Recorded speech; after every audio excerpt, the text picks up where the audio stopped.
Who, Casimir? Yeah. Yeah, oh yeah, these three. These two. You're in on it. Yeah, I'm in on it sometimes. Yeah, your dynamic feels like a supportive sisterhood, but like Definitely sister wives. but it feels like you truly allow each other to be yourself, which is fucking wild to observe.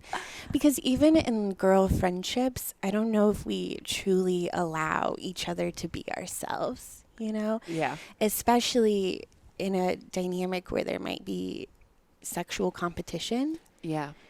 And it seems like you like literally will hold space for each other without that element of the competition. Yeah.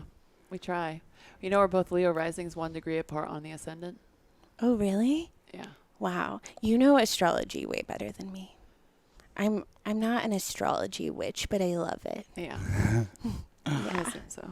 So I give out the anecdotes. But that's one of the things I think of when I think of that. I don't know.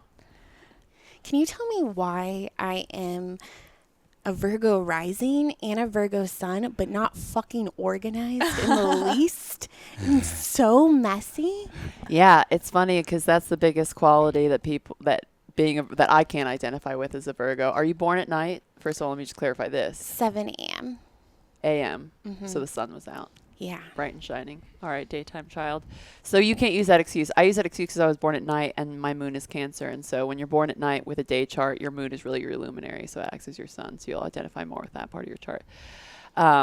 Sun in the first house and a Virgo rising. It does seem like you'd be meticulous. I equate it, I guess, because I feel like I'm incredibly organized more than most people. It just happens to not be on this plane of existence. Oh, thank you. Yeah. That's So a great point. I'm organized here. yeah, there's like yeah, up here. yeah, and there's weird rare spaces that I interface with other people where I realize that where I'm like, oh yeah, I can just like kind of organize super fast in this realm and like get whatever done, you know. But it requires me to not be as present here.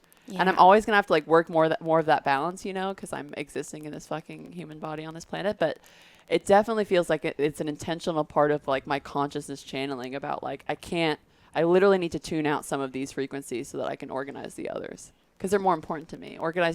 And I have this weird chaos magician thing where like messiness feels inspiring to me. 100%. Yeah. Like, yeah. And I'm like, am I just using being an artist as an excuse to not clean? But coming to New York City, I'm like, why? It's been so fucking magic every step of the way. And I'm like, why am I thriving here? And I'm like, oh, because I love chaos magic. Yeah. New York City is a representation of the underworld in this plane. Oh, yeah. And not like the underworld like hell, but the underworld of people walking in their shadows. Oh, yeah. Wow. People playing with different masks and characters. And what I've realized since I've been here, I've been getting a lot of downloads around time. And my guides are really forcing the idea that, yes, time isn't real, but not only is it not real, we can control it. We can play with it. We can manipulate it. Whoa. And when I was a little nervous about coming to the city because everyone's like, it moves so fast, you know? But since I've been here, I've been like stopping time. And like, and not like me stopping it, but really doing a dance with it. And I can't really put my language around it, but having more conversations with the time and letting it play with me. Mm-hmm. Yeah, it feels like you experience time dilation in a really intense way because there's so much segment intending here because it's not like a wide open plane of life. It's always like you're here and with these group of people and then you're here with a totally crazy another group of people and then you're here. It's like the segments of time are so clear and the way that you experience them differentially is so clear because they're right next to each other and you're like, God, that 5 minutes just felt like 15 hours or whatever. And Yeah. then this time felt like, you know, it could never end. I also love that you like never know who you could meet. Like it's just Very chaos magic here, yeah. It's very Yes. exciting. and you could just like call them in, you know Yeah. what I mean? Exactly. And that's all that I've done here. Before I met them, I was like, I made this joke to my friend in this apartment, like, God, I really need a new drug dealer. The last one, something bad happened. We couldn't be friends anymore. I wish Hamilton Morris would just like hit me up, you know? And I'm walking Mowgli to the fucking coffee shop the next day in the morning and Hamilton Morris passes me on this block. Damn. Yes, it's so real. I'm like, how much am I going to tell right now? But We did that with Laura Jane Grace once, the lead singer of Against Me. We were down in Asbury Park, and you and Jen Sodini. I was wearing these pants. Yeah, we were out. I remember. Yeah, that's crazy. We were out, and we were talking about Against Me, and we were like, me and Jen were bonding, like, oh, I didn't know you liked them. Holy shit, this and that. We leave, and like, I'm like, who's this person eyeing up Cass? And I just kind of divert my attention and keep walking, and then as I get closer, I'm like, oh, that's Laura Jane Grace, totally checking Cass out. It was awesome. I'd That never is been so that amazing. like consumed by a chick. And then I was like, oh, well, she's a trans woman. I don't know if that matters. Or she's a rock star. That also is a big part of Yeah, it. definitely. I was like, whoa, what was Crazy, that? And though. then we were just like, that was Laura Jane Grace. We were just talking about her 15 minutes earlier. So crazy. Too funny. Yeah, so you're in New York. Damn, you got to stay. I want to stay more than anything, especially hearing what you guys are doing on the eclipse. I Yeah. really want to stay. Yeah. You know combo? Am I saying it Yeah. wrong? No, The you got it. frog Yeah. medicine. Well, I have this thing of holding on to everything so deeply in my body. Like I feel other people's energy fields and bodies, but I think I've had a bad habit of storing it in my own cells. And I am like this very heavy earth energy. And I started my podcast Hoar Pod as like a sexual exploration from like managing a strip club. Yeah. But I feel like such a fucking fraud because I have not had sex with anyone else besides this one person for the last 7 years. No. Oh my Wow. God. 7. I know. I haven't even confessed this on Hoar Pod. Wow. Oh, an exclusive. This is breaking news. I was like, because I like that you said 7 and then pause for a second. I was like, what? This is going to be her, you know? Yeah. And 7 is also, I just put this together. 7, I put on my story the other day, I'm like, numerologist friends tell me like what 17 means. Because when I was flying here, I was on seat 17. I went and performed at this poetry event. I was number 17, went to another poetry event the next night, number 17. Wow. And like, I've never had so much 17 syncs. And I did a Patreon live yesterday, and you know, everyone's psychic right now. So like, Yep. and everyone knows if you're lying or telling Yep. the truth on a podcast. And I was like asking my patrons, like, what does 17 mean? And they were like giving me all these numerology ideas. And then someone wrote, Lacey, it's your 17-year-old self. What are you talking about? What does it mean? It's your 17-year-old self.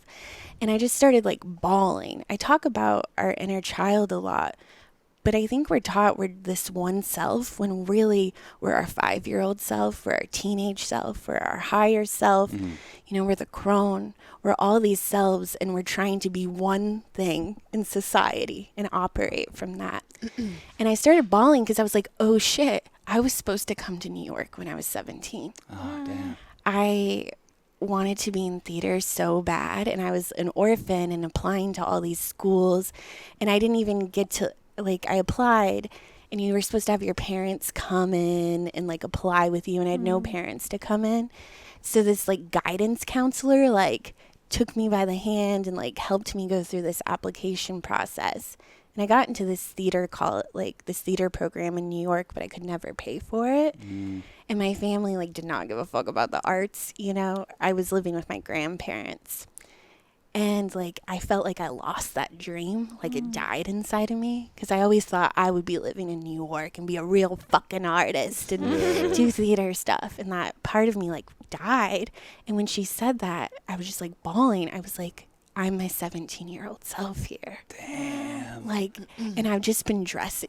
Not today, because I thought it'd be more appropriate for you guys. But I've been like wearing these like wild tutus. And when I first started performing at 17, I would always wear tutus at my shows.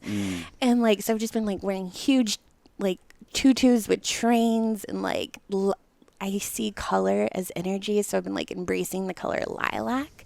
As an herbalist, lilac is a sweet protector. But back to sex. I had sex last night. What? Another exclusive. Yes. For the Fuck first yeah. time with someone new in the last 7 fucking years. Wow. Oh my! No wonder you needed a juice. Yes, I needed so much juice.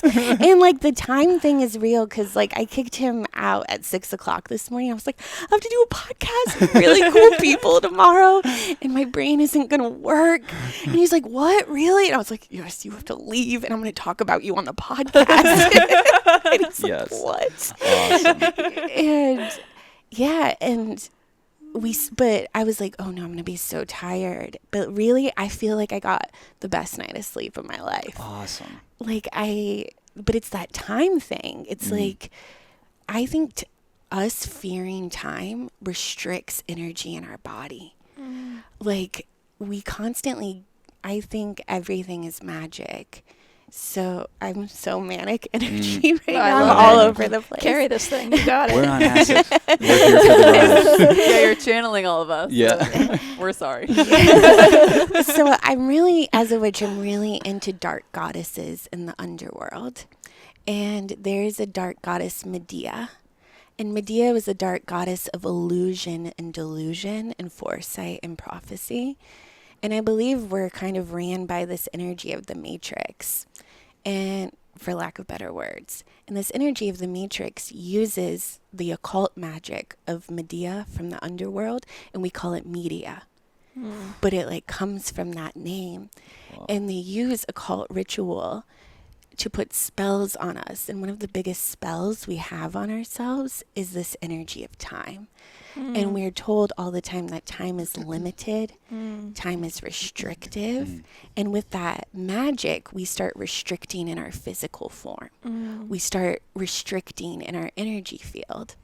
And then what happens when a bunch of gods or autonomous beings in human bodies become restricted? Well, our immune system becomes restricted. It literally makes us sicker when we have fear around time.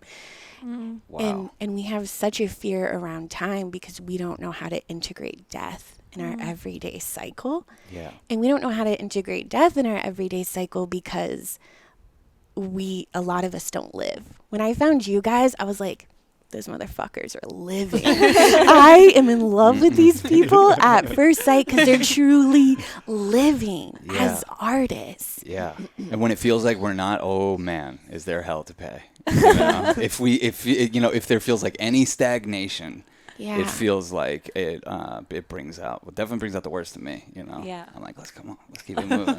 Yeah. No, I let's feel get like- busy living. Yeah, you feel like you're breaking open a part of me because I have this like upcoming job and I'm trying to produce and I have like a deadline, like we're leaving for Abu Dhabi and it like has to happen on time, and I'm just feeling like because Mara was down here, we were upstate, and I was like calling Mara and I'm like, I feel like I'm gonna throw up, like there needs to be more of me, there's not enough time, like what the hell. Yeah. And it Yeah. will make you sick like that. And the worst thing for a creator or an artist is fear of time, in my opinion. Oh, yeah. Because you rush, or it's like, oh, like me, I was like, I didn't do theater when I was 17 in New York. I don't have enough time. I'm too old now. And then it shuts down the creator part of us. Of course, this is instead. exactly Wow. what I've been thinking about recently too, about how many artists' time is killed. Yeah. But not thinking that you're on the right time. Exactly. Even like when you're improvising, that's the problem. Right. It's the second that your spirit's thinking that you're ahead of time or behind time, you will be. Yes. It's crazy. It's a Time to wild think thing. about time. If Yeah. you spend time thinking about time, it'll really fuck you. Yeah, it will. And so I've just been practicing like just simple spell and simple mantra of it's all going to happen right on time. Like everything is aligned on time. Yeah. And even coming over here, I thought it was like coming early, and I like started rushing, and I was like, yeah, I'm gonna get there early, and I got here right on time. Like the time cast sent me. Perfect. Yeah. And Yeah. yeah, so I've been like playing with numbers and age and time since I've been in the city. And I was at this performance last night, and it's a dorky thing. It's slam poetry. And Hell yeah. Oh yeah. Sounds like it got you a partner though. Yeah. Oh, yeah. Damn. fucking poets is interesting. It's usually an emotional experience. But I lost to him. He won the Oh my poetry slam. god, this is becoming more and more. Damn. Lacey, you're my hero. I love that you Like, held this you back fucked till we the were person recording. who fucking- That was great. I mean, I kind of thought we were like here, and I'm like, wow, we're really blowing a lot of loads. Like Oh my Lacey's God. just like going into it. We're talking about so much stuff, and I'm like, we get on the podcast. I'm like, I hope someone has something to say. Yeah, he was so gorgeous, and I did a poem before him, and then he like fucking killed his poem. And when I saw him doing his poem, I was like, why didn't I wax my vagina in Denver?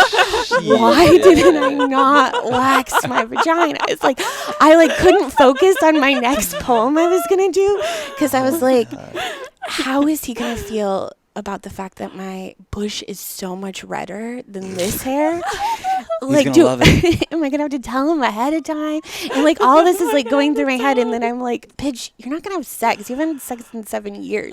You're gonna be so. I mean, I've had sex in 7 years, just like with the You same haven't person. taken on a new lover. Yeah, and I was like, you know, I can't do it, and because of my childhood trauma, I have this constant repetition going on in my head, like, you're so fucking disgusting, you're so monstrous, like, you feel gross, you're gross, and it's like, you know, it's my lowest self, it's the lowest vibration within me that I have to, like, shut the fuck up, you know? Yep. And so I like ignored it all, and I was also like, he's way too hot for you, Lacey, like, you're not gonna have sex with him. And then I did my next poem, and I got off stage, and he was there, and I was like, you did a great job. And then he accidentally spilled all of his water on me. And he was like, you did a great job. Take your clothes off. And then all the poets went out afterwards to play Uno. Okay. Yeah. And then him and I ended up going dancing till like 3 o'clock in the morning in New York. Wow. And I've needed dance. I feel like dance is a ritual. And like, I know there's like a static dance. Have you guys ever done a static dance? It's too lame. It's so corny. It just sounds corny. That's the only reason I can't go there. No, but that was my first love. You know, I was like a professional dancer when I was a younger person. So Yeah. it's the first art I understood. It's, yeah. First ritual I understood too. It's such a ritual. And when people are like, I don't know if I have superpowers or do I have superpowers? I'm like, go fucking dance. Like, really go get lost and dance by yourself. Put headphones in just where really nobody can see you, as corny as that sounds. And if you get lost in the dance, you'll find your power. Like, really. Oh, yeah. It just takes so much to get lost in And it. then the spiritual growth of doing that when everybody else is watching too, you know, and Yeah. getting through that ego slaughtering of like, oh, any holding back that I'm doing of myself is really like perpetuating the obsession of my ego. Like the more that I'm Right. just like present and letting loose in front of people is really like the grand slaughtering of it all, right? Yeah. That's why I have to dance like a fool in front of you and Cass on the nightly. Like, you know what I mean? I just do Irish step dancing. I'm jigging around like a little leprechaun, and they're just looking at me, and I'm like, this is going to make me better at sex. Because I'm going to be, like, who cares? You know? so have Oh, yeah. leprechaun energy. Hell yeah. Like, I'm magical. you are. I'll Like, lead you to the pot of gold at the end of the rainbow. I like didn't talk. I'm like, I didn't talk about it before the podcast, but I'm obsessed with people's like galactic heritage. Very dorky of me. One We're of my so here for it. one of my friends is like, "Do you play a lot of Fortnite?" And I'm like, "No." I like, Sorry, spam. oh, okay. Oh man. Yeah, go for it. Yeah. Oh, okay. Galactic. What are we? What happens in our? What'd you say? Galactic heritage. Yes, galactic heritage. So, like, unfortunately a dwarf, and dwarves are not hot people. They're like broad, and most of, like, if you Google dwarf women, they all have like long red beards and red hair that looks like this, and have like weird muscle. And like my family is all in the steel business, which is galactic dwarves. And I just realized there's like, as witches, we use elements and magic, and steel has like fucked with the trajectory of reality because it carries so much energy within it. And I truly believe like a lot of my family trauma came from this steel, the workings, because they were constantly doing magic with that element of metal, like heavy metals, you know, and what it does to our body without integrating the other elements. So when you do spell work as a witch, you cast a circle, but you call in all of the elements to make it more balanced. But dwarves happen to like love leprechauns because we're both Hell like yeah. trickstery, Yeah. you know. Definitely. But we also can be like competitive too. Like, like I'm more the trickster here. Dwarves Watch that- out. I wonder who would leprechauns are win probably- in an all-out drink-off. You know, I haven't drank in a That's while, a but good like, you know, a dwarf or A Leprechaun. dwarf. or a leprechaun, a dwarf would win. Yeah, probably. mean, yeah. That Yeah. could just be the competitive dwarf in me coming out. Like, I don't know, you know. I think the drinking Irishman has a leg up maybe somewhere in there. Yeah. It's definitely What do mindful. you? What? Go. I was gonna ask what you think Cass's galactic heritage is. Oh, elf. Cool. Elves are so beautiful and like long. You know what I mean? Yeah. Like, I don't even know if you're like tall, but they just have this like I wish I was an elf. Like I hate being a dwarf. And some elves are like really tall and blonde with like weird ears, but they have like different features or like their features stand out, but they're like gorgeous. You just want to like look at an elf. Yeah. And they like how they carry themselves. And I remember the reading I did for you. I'm like, you're the mother of the community, you know, like you hold the community, and like elves can do that in like a graceful way. Mama Cass. Yeah. Yeah. And I going back to like your guys' dynamic, I think one of the ways it works is you have grace. Like you carry this powerful grace. You're like, I'm going to stare at this plant. Yeah. She does. Yeah, like you carry powerful grace in the dynamic, which like I as a competitive dwarf Aries moon, I could never You like would lose your mind. I would lose my mind.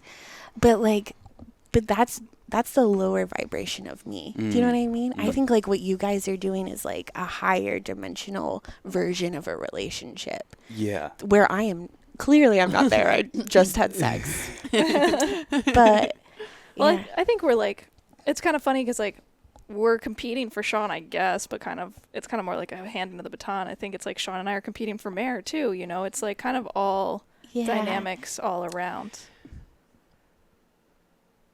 I think it's not competitive because It's not competitive at all. You, I'm you trying guys to are like. a thing. Like I'm like nice accoutrement and I'm so No. fun and No. shit. Whatever. The reality of the situation makes it not competitive. I don't know if you understand that. Yeah. Do you know what I mean? And Yeah. I'm very in touch with the reality of things all the time. I love You know that what I about mean? you. Yeah.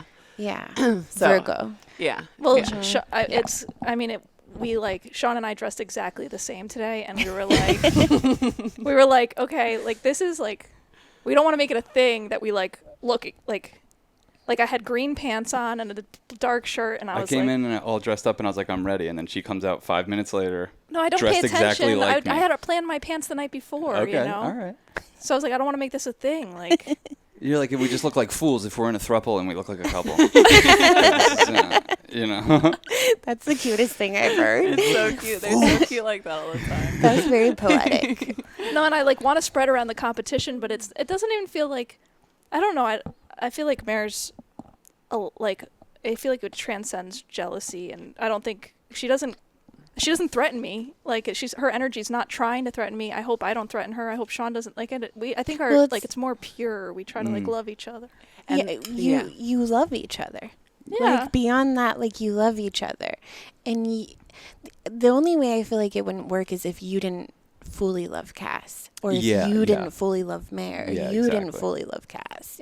You know? Yeah. And I exactly. respect Cass and I respect Sean. I respect the relationship outside of me. And I think that's Yeah. also like part of the foundation of what makes it work, you know? Oh my God, and that's so mature. Like even hearing those words, I'm like, yeah, I could respect it, but I like don't know that I could. Yeah. Like really, at this version of who I am. You don't know, I think, until you're in the situation. And, like, I don't think we knew, and I think it was probably something beyond what you could fathom, you know. Even when we met Mare, like, that we'd still be doing this, like, this long after, because it's so explosive and fiery and amazing beyond anyone's wildest imagination that I feel weird talking about it. I feel like I come off like a douche if I even allude to how incredible this situation is for me. I don't think you come up as a douche at all. Well, because I don't talk about this stuff. If you knew what went on before you got over here, every person would literally probably die of jealousy. So like I can't even go there. But okay, so going back to like the media fear programming, right? Yeah. But by you talking that you get to like worship two beautiful women, Yeah. that's putting that frequency out here, and like our imagination is creating reality. Yeah. So you're helping people imagine like, I could fuck two beautiful women You too. really could. And I think that like transcends jealousy. Do you know what I mean? And that helps open up people's imagination because you manifested this. Yeah. And it's not just that they're beautiful, it's that you're truly vibrating with them. Exactly. And I think like always, like people are always talking about their goals and stuff. No one ever talks about sexual life goals. You know? Exactly. You don't put it out there enough. And like Cass and I just put it out there with each other that of course Mare shows up. Like of course, Yeah. we just put out this thing like we're good, right? We're so good that like we're one thing, and this one thing could probably date people. Let's see. Yeah.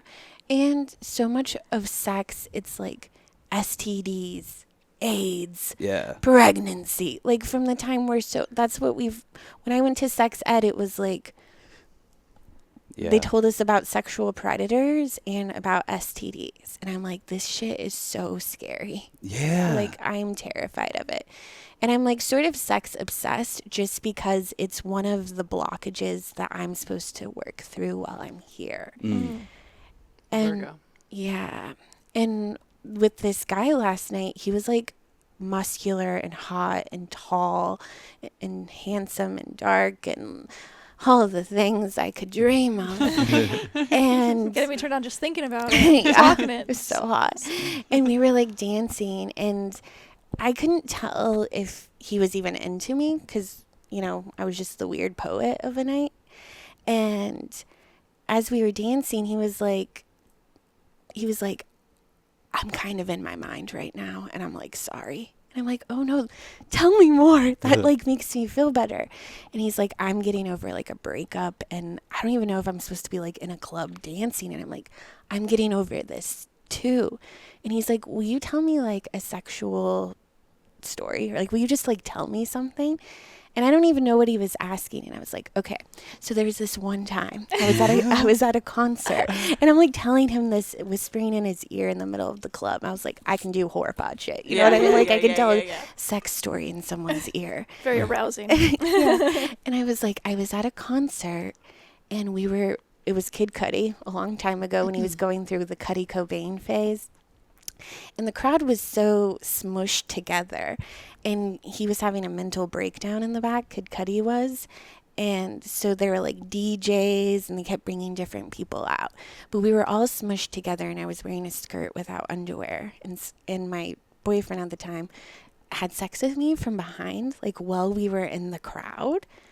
And that's pretty good. But when I say it out loud, it sounds like maybe I should have like asked people are like, you know what I mean? No, like, is that a consent thing? Hell I don't no. think. Don't get caught up in that shit. Okay, you sorry. got to do you in this life. So for some reason, that's like the story that came out when I told him, like when he asked that, and then it just like shifted the whole energy in the room, and we started dancing more sexual, and I was sweating completely, and he was like, I kind of want to go home and tell you a bedtime story now. Oh. And I was like, okay, I'm so scared. Like I told this like big bold story, and then I was like, okay, so like I'm all talk. Like literally everything I do, I'm not authentic. Yeah. Like I'm all talk. Wow. I had done a poem that night about my vagina, and then told him that like hot sex story. And we go back to the hotel, and he sits on the bed, and I was like, I might just make you leave. Like I'm so scared. Like I wanted to puke in the bathroom. And I was like, do I go shave my vagina now? Like, how long is it going to take to shave this whole red bush while he's waiting? And I came back out, and he was like, I'm so nervous, too. And he was shaking. I was like, you are? But you're so hot. Like, don't you just, like, fuck people every day in this city? And he was like, I'm so nervous. And, like, how we had foreplay was as if we were both virgins. And then my guides came and they're like, you're your 17-year-old self when you're in New York. So I embraced like being 17 and like not having sexual experience in that moment. And I kind of told him that, and he like embraced it too. And then we were just sort of like awkwardly touching each other's bodies. And he was like fingering me in a way like he had never touched a vagina before. and then he like, I know it doesn't sound hot, like it sounds. No, he was channeling a younger version of himself that didn't know what the fuck was going on. Yeah, and he was like doing it on a subconscious level, kind of, you know? So even he was like, do you think I'm bad right now? Like, am I bad at sex? And I was like, no, I think this is how it's supposed to be. And then I was like, just tell the truth. Like, how about you and I just like totally tell the truth right now? And he was like, I just want to look at your vagina. I'm like, just look. I was like, it's not pretty. And he was like, can I just look? And so I like just spread my legs, and he just sat there and like looked and talked to my vagina, and he was like having a conversation with my vagina. Wow. And he was like, you're so beautiful. Don't listen to what Lacey tells you. When we were on the Uber here, I'm sorry she like said that to you because you're like beautiful. And then we just like both started cracking up. Wow. And I feel like I just went through such like a metamorphosis, like a sexual transformation. What the fuck? And Last like night? New York City has been so magic for me. Damn. Like I don't Psychedelic. psychedelic. Just fucking crazy. And then we like actually like tried to have sex, and it just was not working. Like we would do it, and it would be like hot and good for a second, and then he would be like, I have to stop, I'm in my mind, and then I'd be like, I have to stop. But then after we like had penetration, then I felt safe enough to just like totally like make love to him without penetration. And I was like, can I just like worship you in this moment? And he like surrendered to me, and he's like super masculine and strong, and I was like rubbing the top of his head and like kissing his ears, and then I like gave him a neck massage and a back massage, and it felt so good to like almost serve him in that moment. And I really think the masculine deserves to be served right now, sexually, emotionally, and like through a nurturing energy. And I talk about that, but to like do it and play, you know, like in action with a stranger in the city who is carrying like this tension of New York. You could feel it on his shoulders. Yeah. The tension of being a man at this time. Yeah. And I think it's hard to be a masculine at this time, straight masculine. And so I was just kind of like working through that in his body, and like, I don't know, we were just like kissing, but it was soft and sensual. And I think that was way more intimate than when we were like trying penetration. Totally. Yeah. Yeah. God, you must have broken something open for him too. Who knows? Like, I have no idea how he's feeling today. I don't, I have a confession. I have no idea what his name is. That's incredible. do you have his I love number? that. I mean, Does he have your number? It's great. he, like, when I did the poem, and I never usually do this in poetry, but I was like, you can follow me on Instagram. I have a podcast called Hoar Pod, and I felt awkward saying it, but he followed me right away. So So you got that going for you. but I mean, I was just like, I'm about to have a meltdown if there's total missed connection energy. But They it wasn't had the connection. misconnection. They had the connection. You're Yeah. right. You're right. You're right. They skipped ahead like Gotta that's trust time. Suspect for Okay, time sorry. conversation. yeah, I don't think I'm like supposed to. I don't think I even have this like secret. Like I hope we meet up, or like I hope we're together.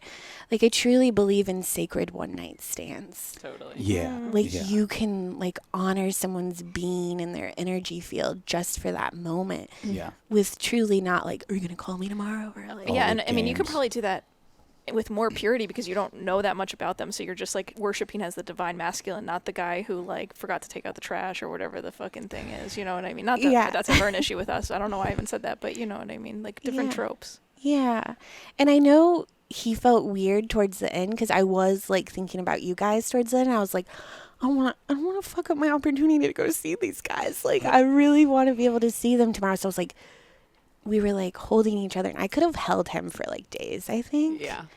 And for me, that's so big because like if you were to touch my arm right now, I would be like, oh God, Mary's feeling how disgusting I am, and like it would be going on for too long. Yeah. Like, I shouldn't even admit that, like, sort of anxiety I have in my own body. Yeah. But the way, like, he stood me up and, like, I was naked and we turned on music and he just came behind me and we just, like, danced naked.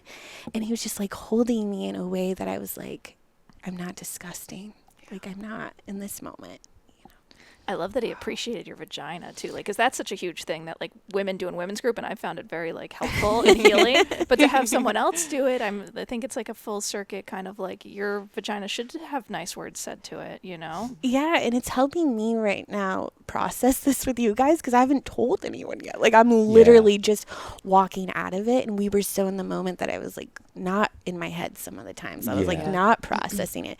So even when I said out loud how he was talking to my vagina, I haven't said that out loud yet. It's and crazy. It's hitting me like, how fucking kind was that? And he didn't even know it. Yeah. And I feel like like we talk about men being assholes or like objectifying women, but I think so many men like really just want to like love the vagina. Yeah. You know? Oh, totally. Like really just want to like honor the feminine Yeah. within themselves, but like also with the feminine, you know? Yeah, you have to assert your needs, I think, as a man. I think that's part of being a man is like, you know, just being like, here's what I need, here's what I like. And Yeah. it's crazy because I think about it's a very simple thing, but I don't think guys care about someone having a bush. I don't.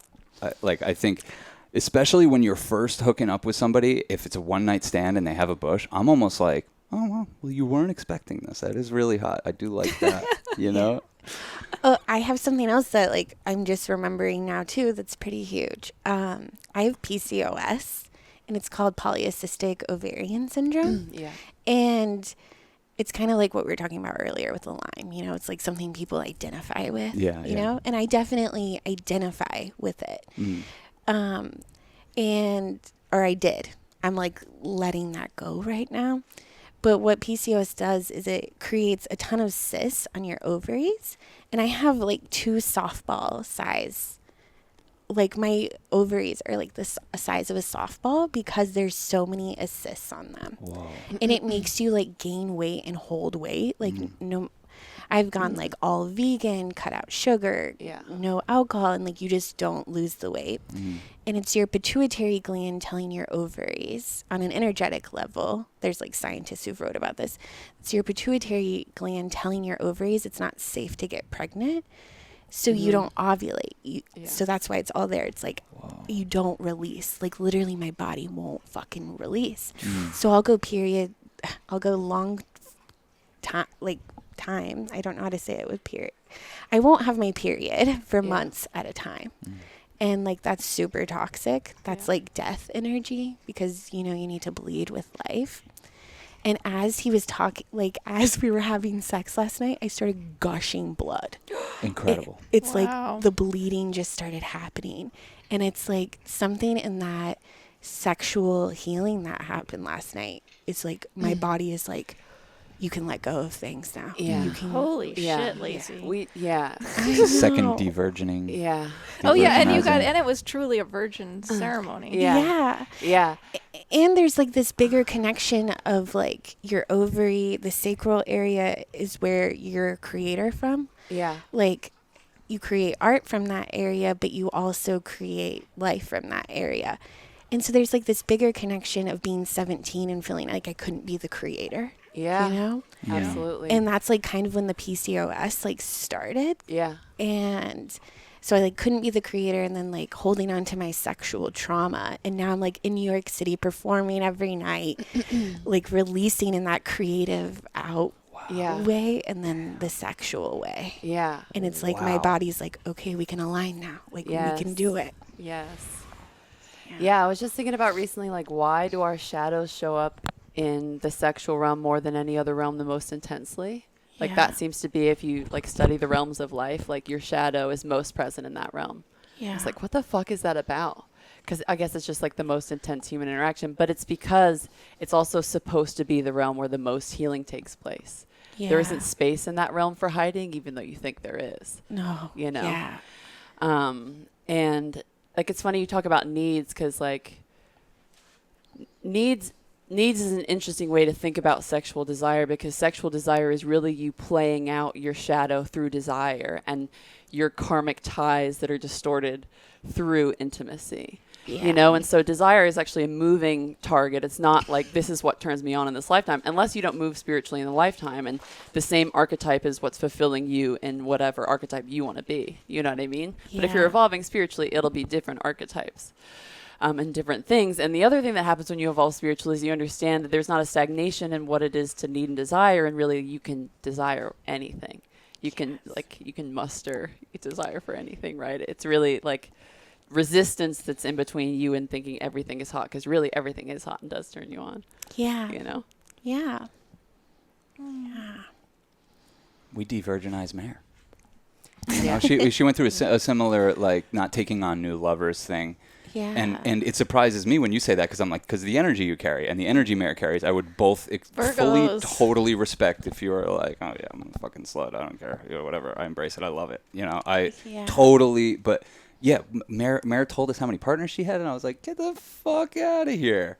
I was like, I don't believe you. Are you a high-paid escort? Is this like what you do? Like, what's going on here? Why are you coming towards us? That was the other thing you asked me on the phone. I don't know if you remember on our energy reading, you were like, are you a sex worker? Right after you said that about my mother and amphetamines. I said no. And you said, okay, well, you have like a lot of sexual energy. Haven't really dealt with that on the phone. I was like, okay. That's hilarious. You were like, I suspect you probably do sex work. It's just not in that specific realm. And that really that was like clicked all of the things in place of understanding myself and the way that I relate to the world and stuff. So it's very helpful. Cool. But yeah, you're very cool. It's so wild that I did a reading with you, and then I can't. Oh yeah, I mean what did we figure out was the quick roundabout of our 6 degrees of separation, or 1 degree of separation. I think I could tell an abridged. Yes, please, because I cannot. Yeah. Lacey found us randomly on YouTube. Was like with the podcast of you talking to your cousin Jesse of all podcasts, and was like, wow, these guys are real, I dig their vibe. And it's just two fucking derelicts talking about all the shit we stole when we were kids. And Lacey's like, all right, that's cool. And then you realized that you knew Ramin, or that we knew Ramin, and that we knew a bunch of people. And then you saw Mare on the podcast and was like, she's awesome, you guys are awesome, we should all do a podcast. And Mare had all this time been like, Lacey's awesome, I did a reading with her, and she like really broke a bunch of stuff open for me. Like, you should like, she's been telling me from the very beginning, you gotta do a reading with Lacey, you gotta do a reading with Lacey. She like really made a big shift for me. And then you were like, let's all podcast. And I was like, yeah, it's so funny because Mare did a reading with you, and I think I didn't even say this part, but you had on the reading with Mare been like, you should be on my podcast. Yeah. And it's crazy that you were like, you did a reading with Mare. And I was like, oh, I did? Fuck, I like wish I remembered that. Yeah. And I went to sleep that night. And then that's when I like saw the vision of being on that porch in Nashville. And I was like, it has to be that fucking tattoo girl I told to be on my podcast. Like, it has to be her. So that's so amazing. I feel very lucky to be in your presence right now. It feels cosmic. It feels inevitable. Like, feels like unavoidable. And we're going to go hang out with Noah after this. And we're going to go hang out with Noah. Yeah. And I don't know if I've said this on the podcast yet, but like, artists need artists. And like, as corny as it is, like, art saves lives. Oh yeah. And art is the energy of being a god, which is an autonomous being who can create their own reality. Mm-hmm. And the fact that you're like making documentaries, and the way you do it, and the way you guys see people and hold that story, mm-hmm. and like Mare is an artist in her own right, and like you carry that energy. Like, I think everything that's happened in the last 2 years, like the financial collapse and all this fear shit, is trying to hurt artists. It's trying to break down the artists. Yeah. And you guys are like fucking holding strong through the tsunami, which I think in a way is like bringing healing to the grid for other artistry. Like even my own. Like, I found the podcast like last summer. It's like crazy. It was like a year. And I think it's almost been a year when I first reached out to you that we're supposed to record. And it's been there's been moments where I wanted to stop my podcast, stop art, do a real job, that kind of thing. But the idea of like converging with you guys like kept that hope going. Yes, that's love that. why we need to do stuff. I feel like, you know what I Yeah. mean? It's just like plant the seeds. Like you planted a seed a year ago and it's bearing fruit now, but it's just starting. Who knows? Yeah. Who knows where it'll all go? Like you said, like I knew I was gonna meet all you guys. I didn't know if it was just gonna be the podcast. Like we'll probably do a lot more cool other fucked up And shit even together. if like I leave right now, this is something magical for me. Like even that I get to like process like what just happened. Like this is a therapy session, so thank you. Thank you. Yeah, are you Reals. kidding me? Story of a lifetime. Yeah, Jesus Christ. And I think like this trip is healing masculine. Yeah. Like for me, like healing my Yeah. relationship with the masculine and the masculine like in myself. Yeah. Because the night before I performed under St. Mark's, and I went and stopped into a bar because like I was early, so I was gonna go write poetry. I love writing poetry in a bar, even like being sober, because you just the energy. And I also like your guys' relationship with drugs, because like I try to be sober a lot, and like it's the purity Virgo in Yeah, me. Like definitely. don't eat preservatives, don't put anything. Oh, I'm one day away from being completely sober for the rest of my life Yeah. at every moment in time. yeah, exactly. I'm one day away from never having sex with anybody for the rest of my life. Exactly. At Me every too. every second. of When the I day, was you can catch little- me being like, yeah. Yeah. You love it. When I was little, I was like, I could literally be a nun. Yeah, no, There- I That's thought I her. was going to get canon. 2020, I was like, that's my life. Yeah. Totally. There it is. I do have the path of the seven, so I do have the path of the I have nine. the path of 7. I knew it. Yeah. I knew it. Yeah. So, yeah.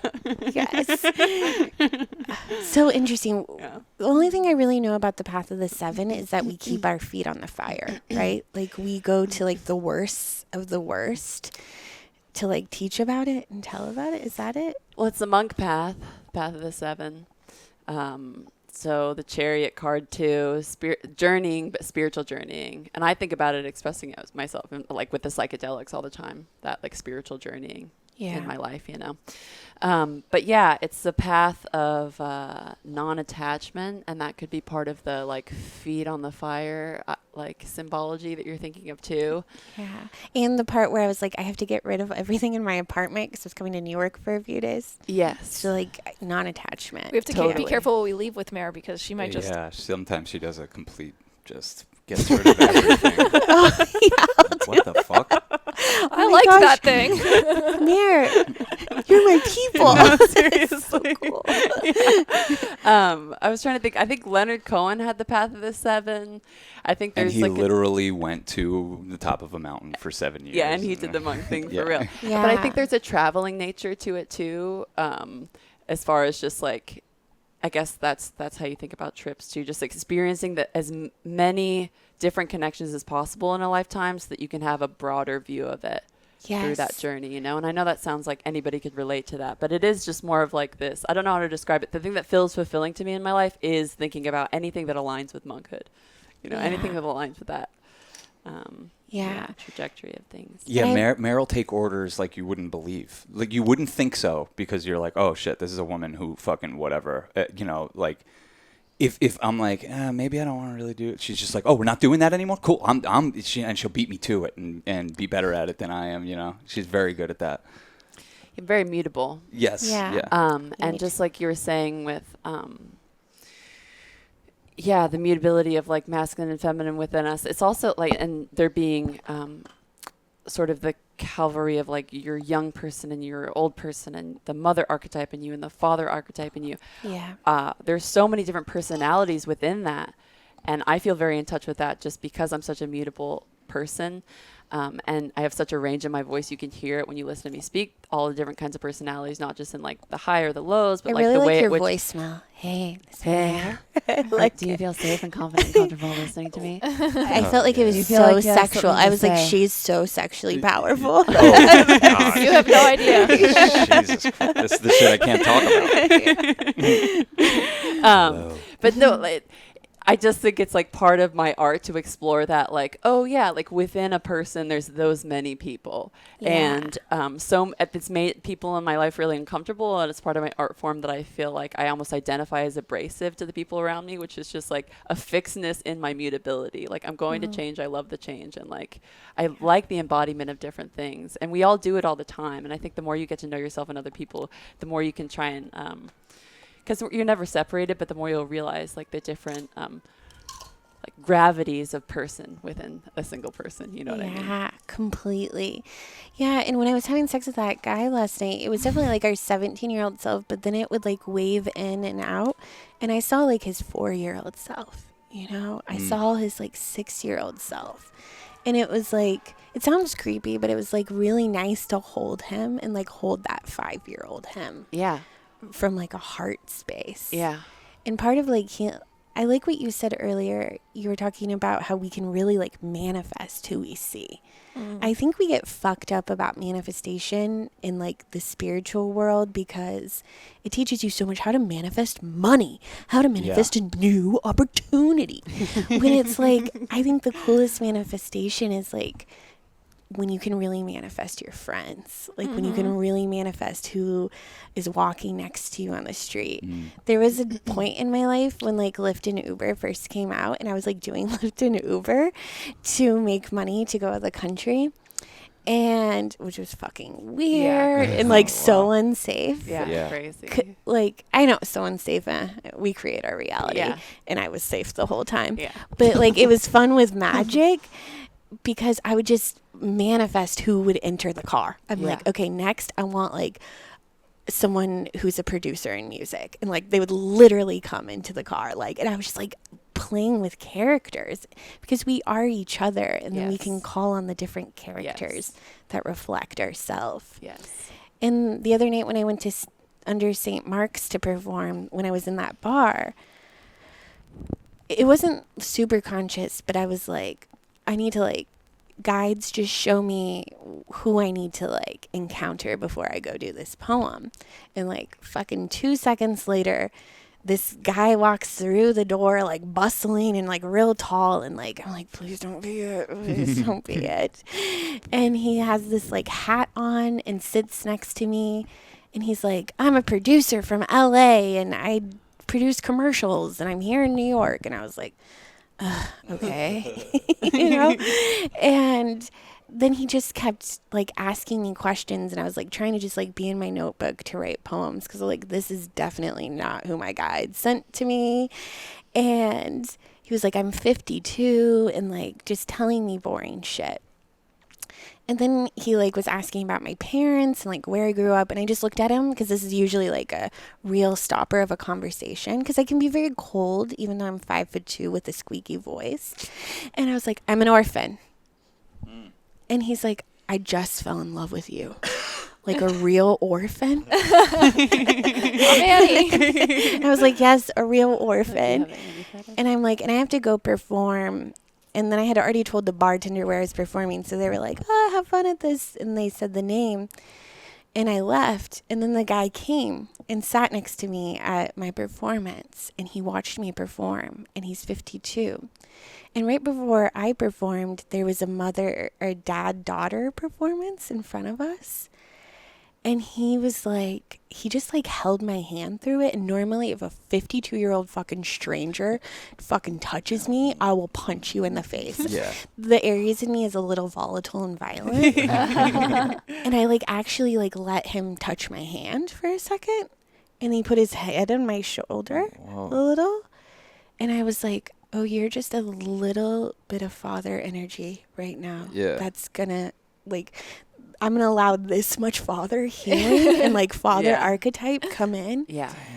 And like, he was never like I was like, he's going to be like sexual and weird. And he was never actually inappropriate. He watched me perform. He's like, you did a really good job. Like, you're really beautiful. You have a great voice. And just like left. And I wonder if I almost needed that before I like went to the 17-year-old sex thing. For the openness of the child to come out. I love that. Yeah, so it's like major masculine energy healing for you. Well, you're healing the Major, city. You're not only major. you're Of healing yourself, but course. you're healing the city to Of like course. to even say that. And I wonder, I'm curious why this is bubbling up, because I've heard a few other women say the same thing lately. Like, yo, we need to men need to be like felt like, you know, they need to feel like a man. You need to worship that thing, you know? Yeah. I feel like it's bubbling up a lot lately, but like what you did for those guys and the ripple effect that'll have, like, incredible. Yeah. Incredible. Yeah. And even before I went to the poetry thing last night, I went to a bar again to like write and try to memorize my performance. And I never drink when I'm there, just like, you know, I get like something, so I'm a paying customer. But I have an aversion to like big white men. Mm-hmm. Like big straight white men, because that's like who abused me growing up. Yes. And I've always been much more comfortable with like the queers of the world, you know, and the feminines of the Yes. world. So this big, huge white bald man, like bald, you know, and like has this like Brooklyn accent, you know, like very aggressive, like is my bartender. And again, I like had this aversion, and he was so fucking kind to me. And the kindness just like melted me. And the bar was slow, and he like sat with me, and he was just like telling me about himself and like why he loves New York. And he's like, you're going to do so good tonight. He's like, I'm so glad you're in this city, and you're just going to do such a good job. And he was just so encouraging and like kind to me. And it's just like, I felt a true like love between us, even if it was just for that hour. Yeah. And all I could think is like, why do people say that people are mean in New York? Like literally opposite. everyone has been so So nice. nice to me. It's the same reason I think people say it's like shitty weather in Seattle, and you go there and you're like, no, it's not. This is the best. And they're like, shh. We don't want to blow up our spot here. Yeah. So, I mean, it's not like that. I feel like you came here as a magical being, but you tapped right into the magical vibe.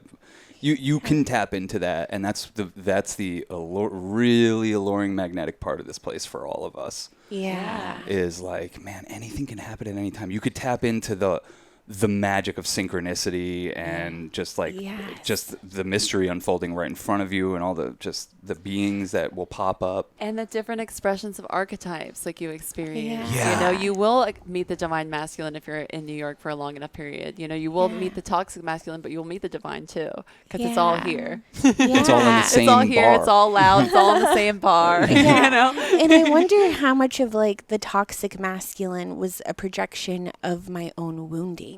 Oh, yeah, absolutely. Because like if I would have been carrying my wounds in a way that I sometimes do, I might have seen him on a totally different timeline, in a totally different plane. Yeah, a lot of girls that I know that struggle deeply with that issue of toxic masculinity, it's usually they haven't embraced the masculine within themselves, and they're so Yeah. averse to just that energy being channeled in general that, of course, it would perpetuate and stuff like that.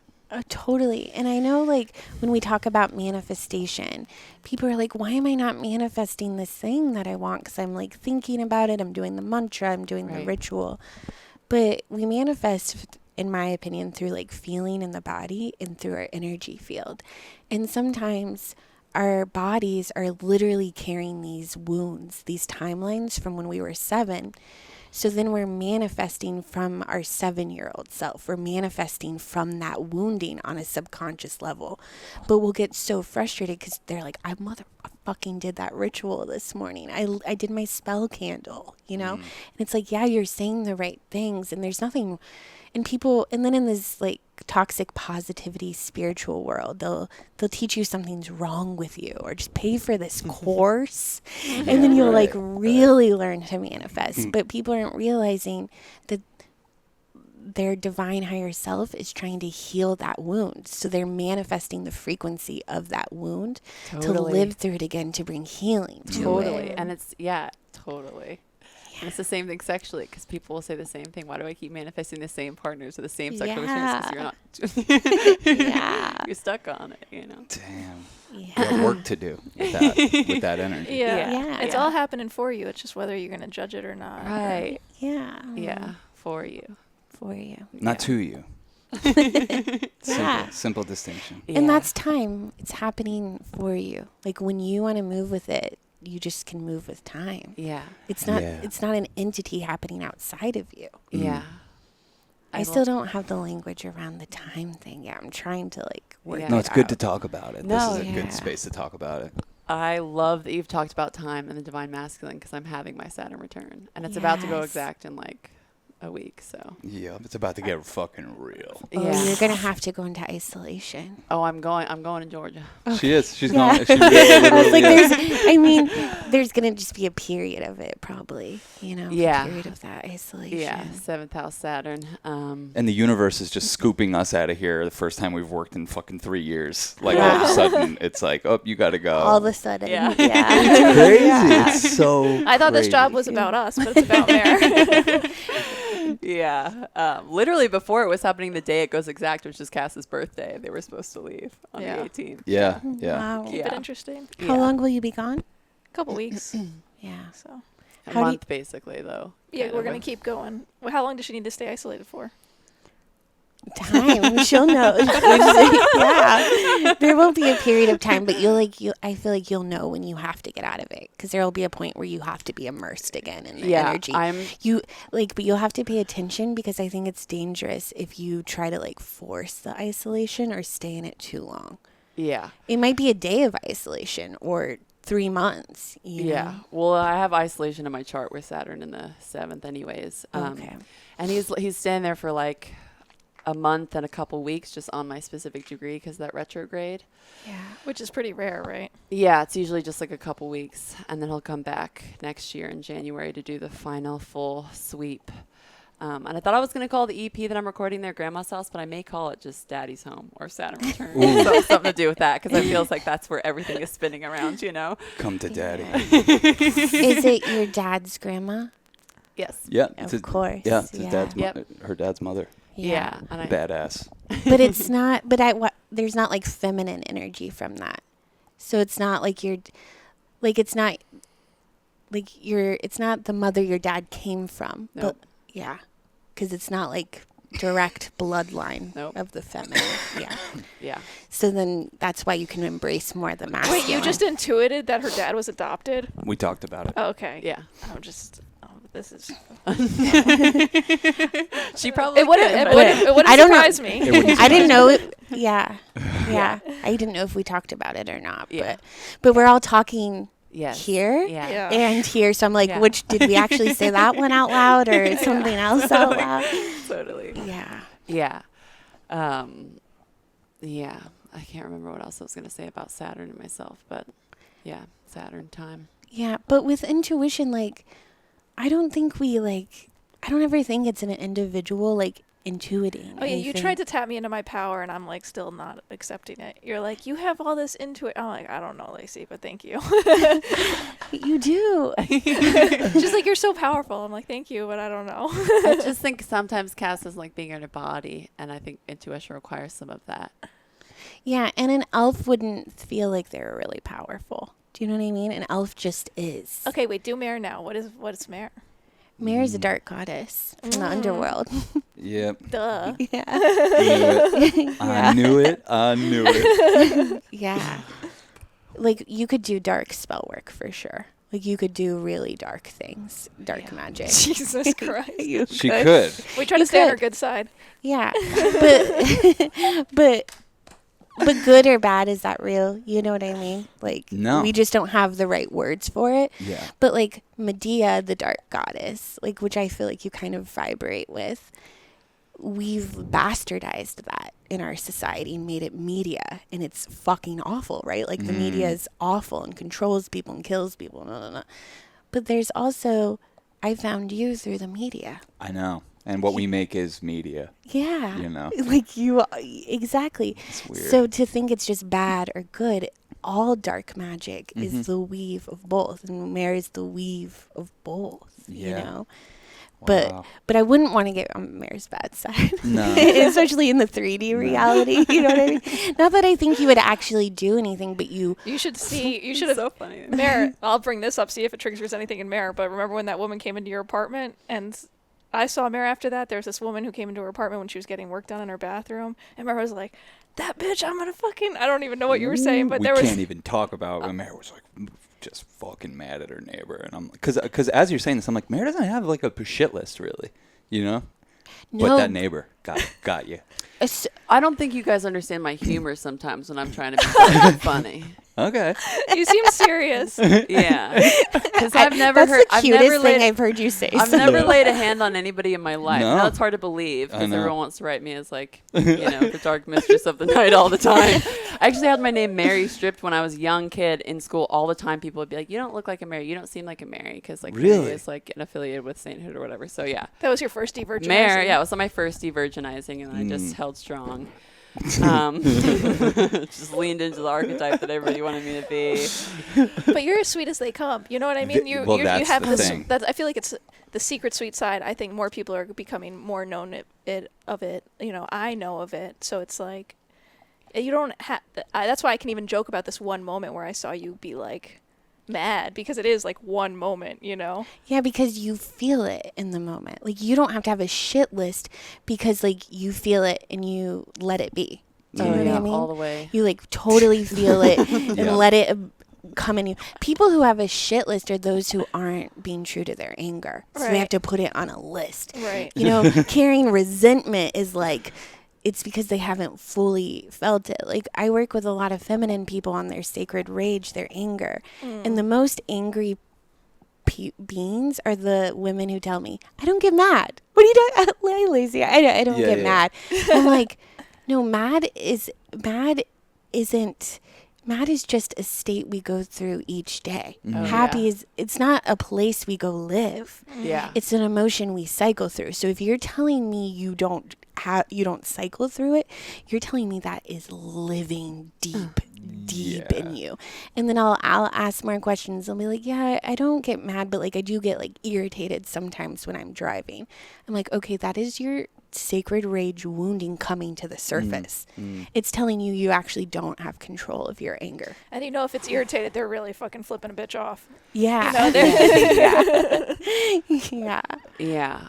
Yeah. I play restraint with my energy all the time. That feels like the game that I have to play in this lifetime in a weird way. And then I'm always acting from this defensive stance of like, I promise I'm like, Yeah. Oh yeah, person you're gonna I'm be. right It's there really with weird. you. I think I have the same thing. Wait, I want you to say more. I feel like there's something more you're supposed to say. I don't, it just is like a villainhood that it feels like I'm constantly having to defend myself from. And then when people are like,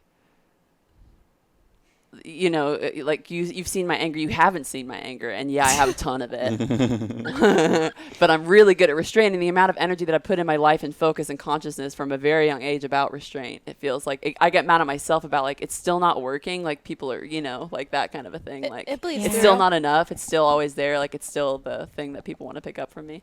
It can feel very like powerlessness Yeah. in a pattern. But not really. Because like yes, but I think part of you like experiences joy because they're still picking up on that villainhood, which is like the most power. Do you know what I mean? I'm not saying it right. It's like, you know that you're so powerful with the dark magic, and you know it's not actually a villain, but that it can be interpreted as villainhood. And I think there's a part of you that likes that people still pick up on it. People always say that about me too. I feel like I spend most of my life trying to not be that way, and I think tattoos have not helped my case. So I know. feel like there's both something we're supposed to be saying right now that's like not coming out. That's like say more. Yeah. I know when Mare's restraining herself. Yeah, and I think I am too a little bit. There's no secret there. You know what I mean? Yeah. No, I think you're very sweet, and I think you're very kind, and I think what we see is like the villain is part of what is fucking things up, because you're not a violent villain, but you carry the underworld with you. Like you can read shadows in people instantly. You can see the darkness in people. You don't feel like you can? No, definitely. I always attribute it to being a Virgo and having half of my life as Persephone in the underworld, and therefore never being able to escape that representation or whatever. And I have, I know I the only way that I come to understand things is through astrology, but I have a pretty prominent Pluto Yeah. You know. And I think you see the darkness in people, so they pick up in the darkness in you. Do you know what I mean? That's probably true. I it's will not say really that you seem bad. Like Yeah. you don't seem like a villain. Like they sense all of your sweetness and your kindness and you're actually comfortable to be around, I think. But like you're seeing the darkness in them, so they're sort of projecting that onto you like, "Oh, you're dark or you don't like me or you're looking at me a weird way." It's because you see their shadow. I definitely feel like I am more in touch with my shadow than anybody else I've met in this lifetime. Yeah. Like I know all of my dark crevices and dark spaces and just how ugly they are and how present they are at all times. Because I also know that's where my power comes from, is the power of that awareness and the power of restraint, you know? Like, I really do think like most of the evil in the world is coming from people thinking they're a good person. I think if you're always under this fucking, if you're under check all the time, under this, like, I know I'm a villain and therefore I require restraint, like, there's not a lot of room for, like, you know, misalignment. I think that's why it's easy for, I don't know if this relates, but to have a relationship with Mare, at least our dynamic, I think, is fairly simple because I think we both trust each other to check our own shit. Like, I don't need to check her shit. She doesn't need to check my shit because we both know that we're on top of our own shit. That's so refreshing. It's like they're so good with each other. It's crazy.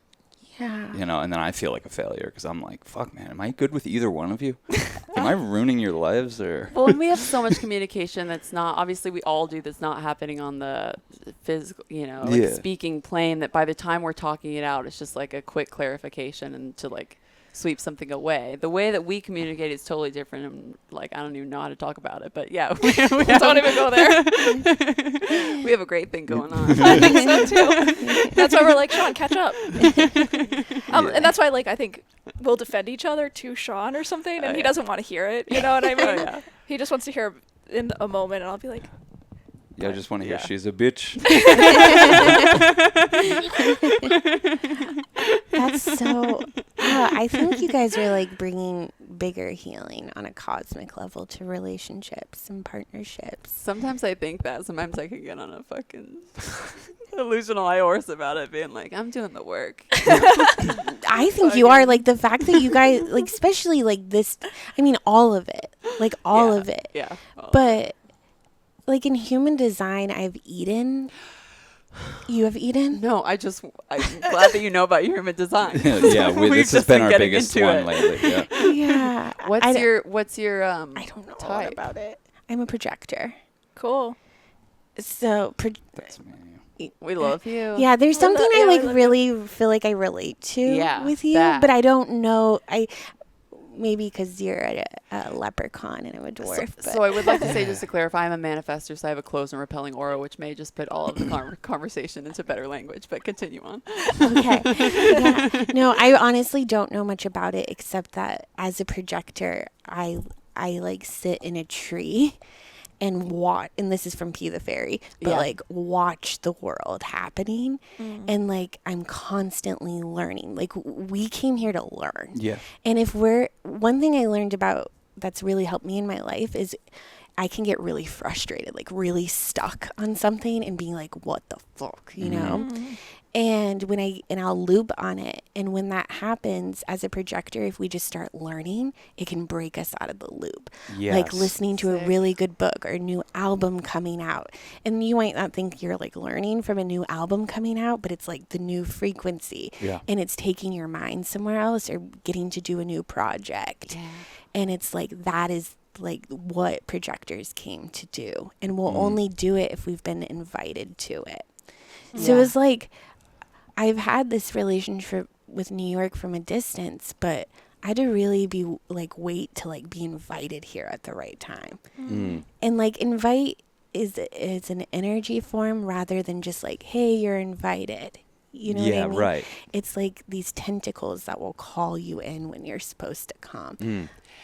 What were you going to say about the Cross of Eden that you have? Oh, yeah. So Eden, it's like I'm always trying to find Eden in the world. And it's Have you been to Hawaii? Yeah. Hit up Maui. But it's like in every moment, there's a part of my brain that's going, how can we make this like the best fucking experience? But then with the Virgo in me, that can come off as like really, really critical. Because I'm like, why are you doing that? Don't you want to do this?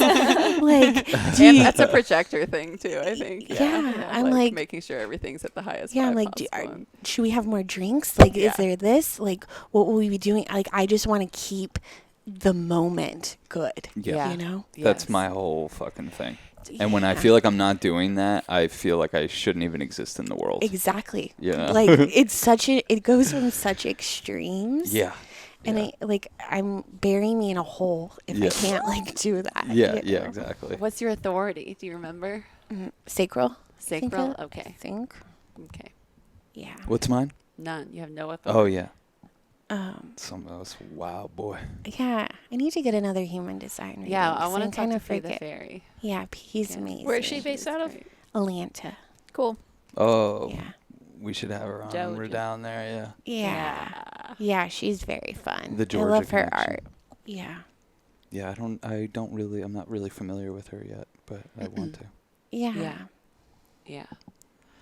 I've never met her in person either. It's like so weird how we have these like different realms of relationships. you Yeah. know? Yes. But some people like will have a reading with me and I'm like, "Oh, I've just known you." Yeah. Like when I was talking to Mary, I was like, "We're going to do podcasts." Like I'm just like but we've also known each other in lifetimes. Okay, so I have a confession. When I'm like sitting here and I'm like, there's like stuff that's not coming out that's supposed to be coming out, it's me. I mean, it's us. But like, I think what's playing in the background is like you and I could do some insane witch fucking rich. Like all of us could. No, it's okay. But we no. know that we're a service to But bring you she, to Mare. yeah, no, totally. No, but like, it's not every day that you come across a dark goddess from the underworld. You know what I mean? Oh yeah. But That's what we hold on to. but I'm also afraid to even like talk about it because it's insane. Like I Yeah. feel like we'll shift reality, like Yeah. at least Yes. reality in our life. You Yeah. know, Yeah. like totally. Yeah. And I think the ritual would be really weird and Yeah. like. I like am seeing us in the mountains right now, like, and I think that's what was like playing in the background. Yeah. But like I'm seeing sacrifices and like weird ass ritual. Fuck. Well, I And- knew and this is you're- the beginning of a saga, so Sacrifices. I'm here for it. Sacrifices must be made. Oh, we were just gonna freeze over sacrifices. I love cats. I'm sorry. What's the sacrifices all about? How long are we going to be doing sacrifices? Just this whole energy right here. It's crazy. Well, and I might not be showing up if there are sacrifices. We might be the first to go. You Yeah. know what I mean? Mowgli's like, hell no. Oh God, I'm sorry. I'm touching I'm my not mic. going like up there. crazy. Oh, that's so funny. I don't know. I don't even know why I said sacrifices. But No, I think Well, we it's should good. find out. No, I We should think find that's- out. no, That's very titillating. If you're trying to pull someone in, it's like, okay, elevator pitch. There's mountaintops. There's sacrifices. no, but like I know it is like very elevator witch pitch, but I'm sold and I've been sold. So Yeah. but I'm like sort of. I think I'm still scared of parts of my magic too, just because when I met Ramin and Jessa and Noah, like not only did my life forever fucking change, but the whole world changed. I'm not saying it's because we met, but like just the timing of it all was just Yeah. like boom. And not only that, like when you're around other magic people, your psychic powers heighten Mhm. Oh yeah. because we're each other, right? Oh, yeah. So like there's never like I'm the psychic and you're beneath me. Like that's such bullshit. Yeah. Like because if this person really is the psychic and there are people beneath them, then it will raise everyone up to the level Yeah, anyways. totally. Like Yeah. I don't like every time I do a reading it's a co-creation. Like it's Right. not just one. But if I just feel like, and when I say sacrifice, whenever we manifest anything, we have to let something die. Whenever anything birth comes in, something has to die. So that's why when people are doing ritual, they kill something to invoke something coming in. Yeah. Mm. I have a friend that I think of, and I've heard many people say this, but like who's like, oh, I don't do manifestation stuff because every time I've gotten in like a really bad car accident or something really intense has happened, and I kind of understand that energy. Or our friend Devin was like, he did this big ritual to become like this next level of a wizard, which he did, but his mom also died that year. And it's like, you don't know what you need to happen, what you're going to lose in your life to get you where you need to go.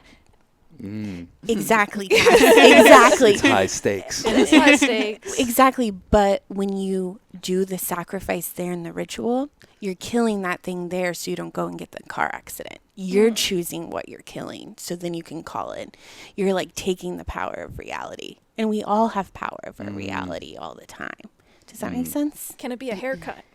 Yes. Yes. It can be such a haircut. Okay, You cool. have to do a full buzz cut though. I'm down for that. Oh, Yeah. it can be such a haircut. No, I like just had a haircut recently and I was bawling during it. And I just like wasn't expecting that. Yeah. You're very sensitive. I don't mean that critically. I just mean like you're very, like I think like you're tapped in and you can feel a lot. Like I genuinely just don't feel as much as you feel. I do feel a lot, but like part of like why I'm fat is because like I don't like emote it. Like I don't let it out. Do you know what I mean? So to like be bawling in a chair, Yeah. that's big for me. Yeah.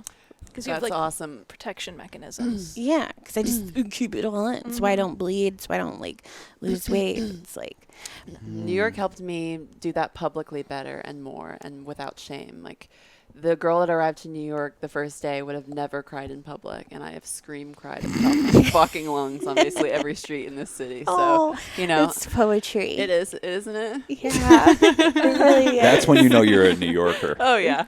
Yeah, I mean, Mara and I were talking about this, or it does kind of come up because we have so many friends who have Pcos, or I know of so many women who are struggling with their period or not getting their period, or just, and I of course go to the place of like, is it the hormones and our food and the Right. environmental stuff? But like, there's also this level of like repressing of the feminine, or Right. like what you're talking about feels like a whole nother flavor of what could possibly going on because it's happening on all these different levels. Yeah. Yeah. Everyone I know who has PCOS have been like sexually abused, but most feminine carry sexual trauma in their bodies, even if they don't have a direct experience of sexual abuse, because we rape and pillage the feminine within Right. Yeah. culture constantly. Mm. And I think for me, there's more, even though like I present as over sexualized and feminine and short, there is a part of me that like over depends on my masculine, you know, and has leaned too much in my own masculine to the point of like suffocating the feminine in me, and like having such fear of having babies in this life. Like Yeah. I am so afraid of having a baby, even though I am a birth doula, even though Yeah. I'm not afraid of birth when it's anyone else. I work with midwives, but like this is fucked up, but growing up, I thought I couldn't have sex with a man or like have a baby with a man because that they would molest my baby or my child. Like I just was such a deep believer that every masculine was a pedophile. Yeah, and the recent news hasn't helped. Yeah. Media doesn't help with that at all. Yeah. They just fucking ratchet that up. Well, For also, some reason, with the media coming, I don't know if clean's the right word, but being like, our government's ran by satanic pedophiles, you know, and like the QAnon stuff. I was like, yeah, they're all my family. And like everyone else losing their mind about her, like, did you know, Right. Lacey? I'm like, yeah, you You're didn't so close know. to it, right? Yeah. You were super Yeah. close to But it. the Wow. fact of like all of us just, it's so crazy. Like I stopped bleeding this morning, and as we're talking about this right now, I'm like bleeding a lot. Just Oh. at this moment, but it's cool. It's like a release as we're talking about the release. Sorry, it's gross So for also- anyone I love it. listening. It's an exclusive for We're our fu- listeners. Yeah, we're flowing. We're literally flowing. We're Energy fucking is flowing, flowing. baby. We're literally flowing. Yeah. But then, like, release. like when I worked at the strip club, I was like, this is gonna fuck me up because I'm gonna get the worst of the worst toxic masculine who are coming in here for sex, and they're gonna like be pedophiles, and like I just like had this like fear narrative, you know. Yeah. And I met the best men in the fucking world sitting at the strip club with them. And even talking about sexuality, even them like grabbing my ass or like joking about my boobs. there was healing in that for me. I'm not saying that's healing for everyone, Yeah. but you needed that level of complexity. But is there like an Yeah. honesty there or something? Someone who like Yes. doesn't repress their sexuality, knows that they need to pay for it, or there is like everything, you're going Right. to pay for everything in this life. You might as Right. well have a transaction with a woman who's beautiful and makes her legs so smooth and stuff like that. yeah. And they came for fun. Yeah. They came for fun and Yes. connection and freedom. Very rarely did they actually come for sex. Even like the young boys who would come for like a bachelor party, they were like, yeah, man, like tits. But they would come to like yell with their boys, you Yeah. know? You can also like smoke cigars there. You can That's where order boys a can be boys. steak. Yeah. Yeah, and I think a lot of male desire comes across like innately as like abusive or oppressive, but a lot of it is just like you were saying, like it's a worshiping of feminine and feminine energy. And Yeah, it's almost like we haven't allowed any space for that. exactly. And the strip club is that. They're like Absolutely, up on the they're altar, up on the altar, and we're you know, like, we're yes. 100%. Yes. 100%. Yeah. And like I've said this a lot before, but I just remember being in my 20s and like fucking random people and feeling so like sucked dry afterwards, so depleted. And I'm like, man, like I would have felt better about that whole exchange if he would have like left $500 on the counter. You know what I Yeah, mean? right. Like, because we're all sex workers, whether Right. we're doing that anyways. Absolutely. Absolutely. You know, like I wouldn't say we all are, but like a lot of girls in their 20s in college, they're just doing like emotional sex work with Totally. like dudes and like Yeah. hooking up and not really knowing how to express themselves in it or how to receive in it. Yeah. And they're not getting anything from it. Yeah, well, and the variances in intimacy, just like you were saying in your one experience here, even within that night within the same person, like when you guys were penetrating, there was a lack of intimacy that then came about when there was like almost less physical touch or whatever the more subtle, nuanced interaction was, you know? Yeah. And like within sex, like God, there's just like, you know, multitudes and multitudes and universes of differentiation between like the ways you're going to relate to each other, like how intimate it is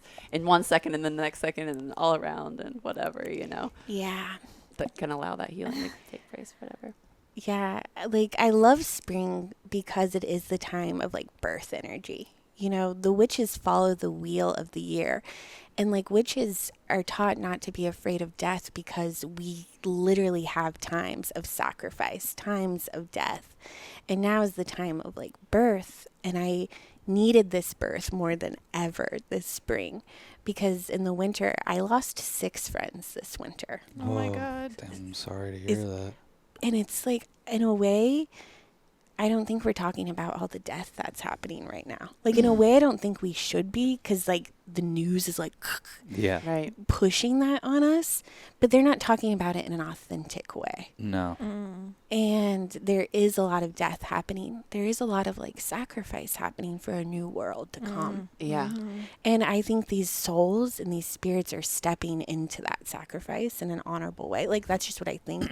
I feel fucked up saying that because it's horrible losing people. For us. Yeah, for us. For the people that are left behind, yeah. Yeah. And I've lost. Did you hear about that tattoo shop that there was a shooting at a tattoo shop in Denver? Mm-hmm. Yep. in Yeah, December? Yeah, those are all my friends. Oh. No, man. And like one of them was my yoga teacher, Alyssa, and like she carried the shadow. She has like some mirror energy, you know?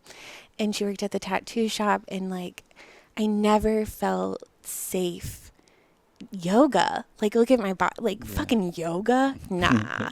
But like going to her classes were the first classes where she would like talk about the shadow and like every body, like really doing it, but not like in this like superficial body positive bullshit thing.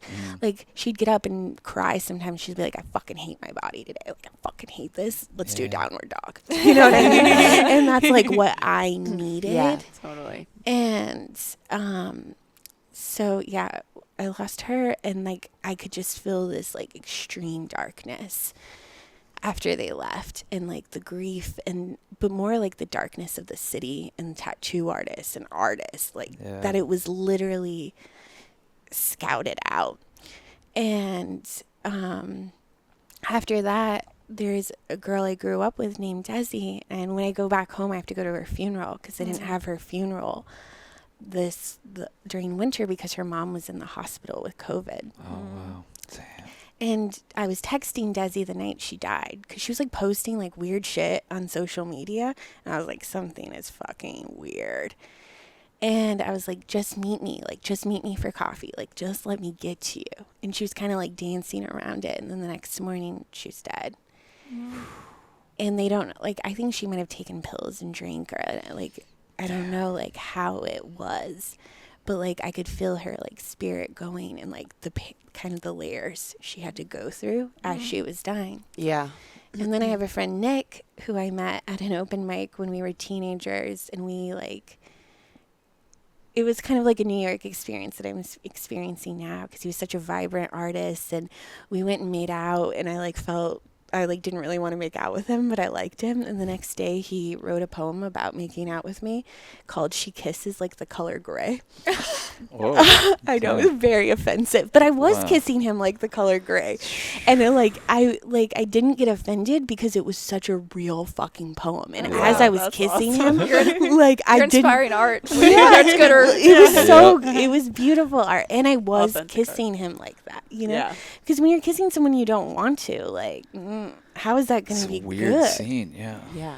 But, like, when he died, I was like, how am I going to deal with more fucking death? And, like, his death was super weird because he was, like, a part of my podcast. Like, he was never on it, but, like, he was so fucking supportive of it when I felt weird about it. And he had sent me, I'm really bad about checking emails, and he sent me this, like, 3-page email weeks before he died that I never even opened. I never responded to his text. I didn't open his emails, and he fucking died. And, like, because he's an artist during this time, and he felt alone in his art, you know? Yeah. And it's, like, weird because I talk about, like, a big game, but I left him alone in his art and, like, didn't respond. And when he died, I was like, oh, God. But he came to me that night, and I blasted music, and I fucking danced with his spirit as it was transitioning, and he was so happy about dying. Like, he was like, Lacey, this is fucking awesome. Like, you think things are awesome way there. better. Like, I'm vibing. Yeah. So, yeah, to experience all that darkness and then to come into spring right now is really fucking cool. Sorry I told you all that death stuff. No, it's Way good. to really bring No, it's down good. the energy. It's still happening. You know, the Yeah. death energy is ever present and roaring. I mean, I hear it calling, you know. It's there. It's there. Yeah. Yeah. And I think it's just interesting to, like, everyone can, like, tap into the spirits as they're transitioning. Yeah. And they'll talk to you about it. Yeah. Like, it's, like, almost heightened then. That's her grandmother's there right now. Yeah. Well, she's interdimensional, you know, so She's so close to the end. I feel like the reality tunnel is like coming apart, and she's like, I can see other things. Like, that's what it feels like. yeah, she sees ghosts behind me and That's be like, so are they nice? Yeah. Yeah, she seems to have some more clairvoyant stuff come in her the transition period. That's wild. Yeah. But of course, you're the one there during it, you know? Oh, I've always felt like a natural death doula. Like, You so are, in touch. Yeah, no, it feels totally. like the most random thing ever that I'm the person she happens to be talking to. Yeah. And my dad being somebody who doesn't do any grief work and is like one of the most grief averse persons that you could meet. Like, having me there, he didn't see her until I was there, and he went down and saw her. When she was in the hospital, I think it was just obviously incredibly helpful for me being like the bridge energy. Completely. I don't think he could have done it otherwise. Yeah. His energy was so... It's hard for him. It's really hard. Yeah. It's really hard. Yeah. Yeah. Yeah. He doesn't want to deal with it, and Yeah. it sucks. Who would want to deal with it? You know, like, your mom's dying slowly. Yeah. You know? Yeah. The slow is the fucking Yeah. It's like, so. Christ. Oh, it's the worst kind That's of the nightmare. weird stuff about time again. Oh yeah, you no, know? it's the time thing. Yeah, very, very. But I also, like, not to make everything, like, about you. Like, I have this issue of, like, building the whole narrative around me or, like, around the person. But, like, part of her slow death is, like, giving you this time to be in Georgia, right? To, like, give you that time to, like... Yeah. Feel purpose down there too. Yeah. And, like, giving you time with her and time for that, ethereal process she's going through. Mare shares her name. They have the same name. Yeah. Mare's living in her bedroom and Yeah. planting in the garden that she planted in. And I feel like everyone in her grandmother's orbit right now is going through a meditation on death, especially when you're at that house. Oh yeah. You're like, wow, damn, yeah. that is real. Yeah. Oh yeah. Oh yeah. Yeah. Oh, what was I gonna say about grief and death? Stoner. Do you want to take a break? We could end this. We've been talking for a while. This was awesome. Hour and 34. Lacey. I have to pee anyway.